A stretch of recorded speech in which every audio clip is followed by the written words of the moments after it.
7 p.m. January 18, 2025. Brexit Part 1.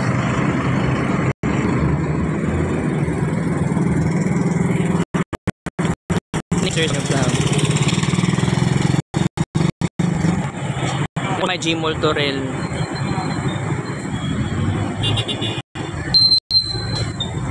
Blurred kayo guys. Ayaw mo pagtingala guys. Wala ko wala simpak akong cellphone. Gi-transfer na ako sa isa ka cellphone. Kaya ganiya, itong time sa kay kong jeep. Kaya naglagot ko. Kaya wala nag-under tracker. Pero okay lang yan. At least achievement for tonight.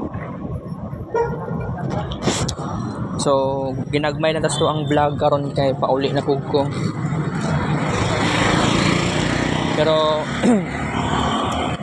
taod-taod masulod pa kong Gmall Torel kay mag-CR sa ako. Kahion ko Mo ni ato ang disadvantage aning step tracker sa cellphone na daan. Kay kuan palagi. Binuangan pa ko. Binuangan ko guys. Binuangan ko nga dili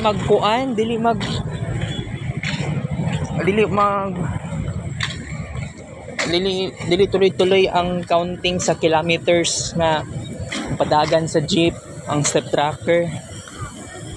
Maupod na ako ang kalagutan pud usahay. Kailangan lagi naka-on ang data sa cellphone na daan para makita ang mapa. Ingana good na siya. Pero okay lang 'yan. By the way, Sabado man day karon no. So dagan na kay ko na walking steps nga na-achieve karon.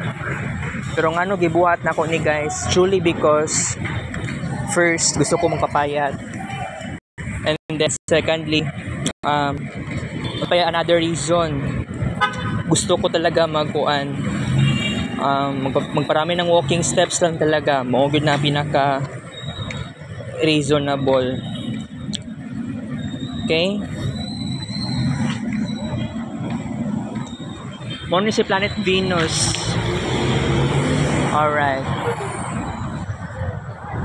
Next month magkuan na siya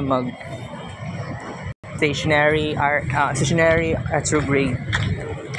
Okay? So di na ako magdugay sa tuang vlog karon. Nalang ko maingon sa inyo may masabi. Kuan lang ni siya, may masabi.